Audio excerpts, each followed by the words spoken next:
The 12 Huntsmen by Jacob and Wilhelm Grimm.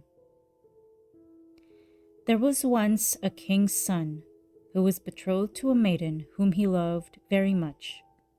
And when he was sitting beside her and very happy, news came that his father lay sick unto death and desired to see him once again before his end.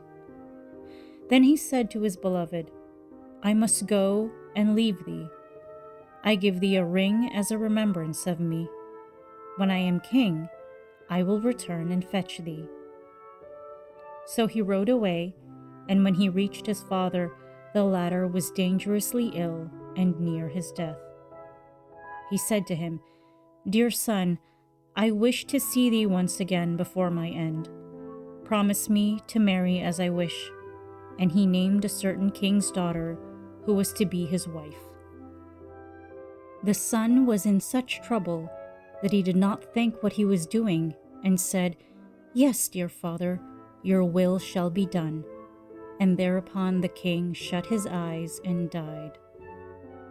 When therefore the son had been proclaimed king and the time of mourning was over, he was forced to keep the promise which he had given his father, and caused the king's daughter to be asked in marriage, and she was promised to him.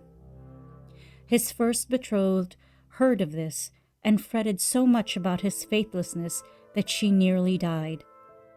Then her father said to her, Dearest child, why art thou so sad? Thou shalt have whatsoever thou wilt.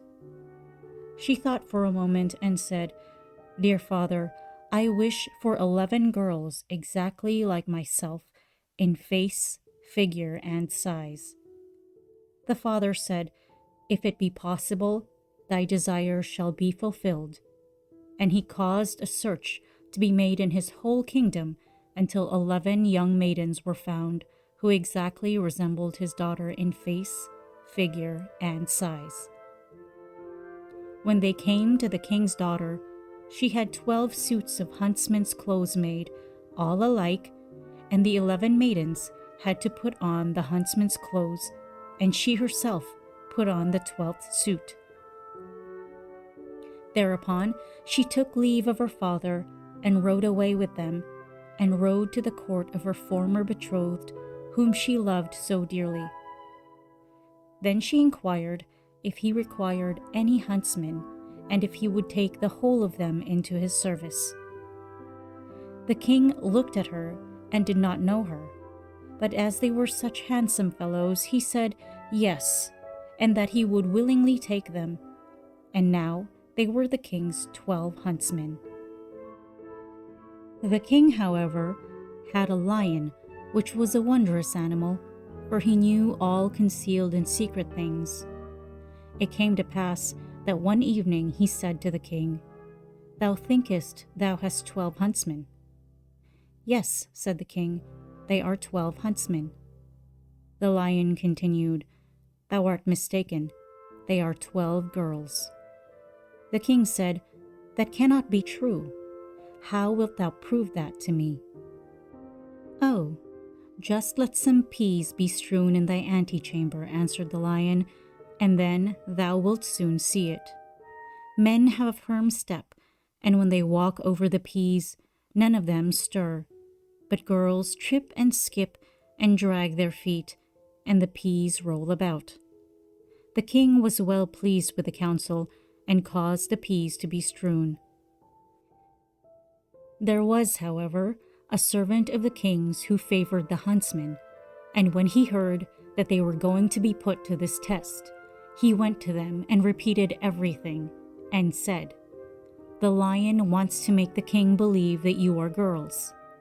Then the king's daughter thanked him and said to her maidens, Put on some strength and step firmly on the peas. So the next morning, when the king had the 12 huntsmen called before him, and they came into the antechamber where the peas were lying, they stepped so firmly on them, and had such a strong, sure walk, that not one of the peas either rolled or stirred. Then they went away again, and the king said to the lion, Thou hast lied to me. They walk just like men. The lion said, They have got to know that they were going to be put to the test and have assumed some strength.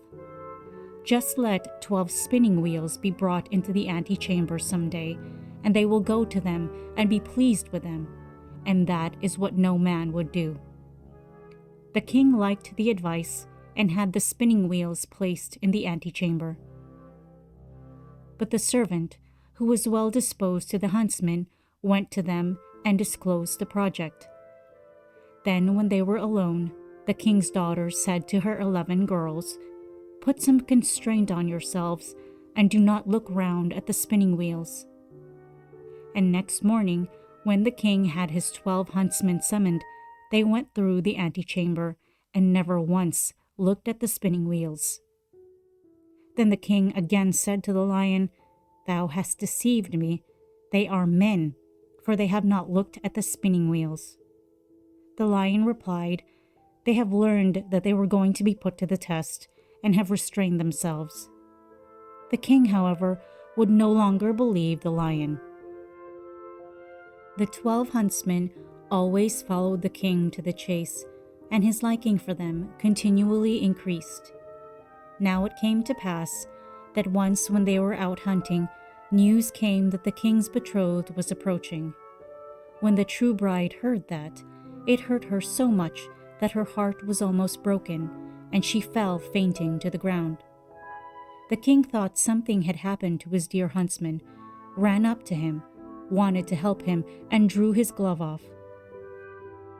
Then he saw the ring which he had given to his first bride, and when he looked in her face, he recognized her. Then his heart was so touched that he kissed her, and when she opened her eyes, he said, "Thou art mine, and I am thine, and no one in the world can alter that." He sent a messenger to the other bride and entreated her to return to her own kingdom, for he had a wife already, and a man who had just found an old dish did not require a new one. Thereupon the wedding was celebrated, and the lion was again taken into favor, because after all, he had told the truth.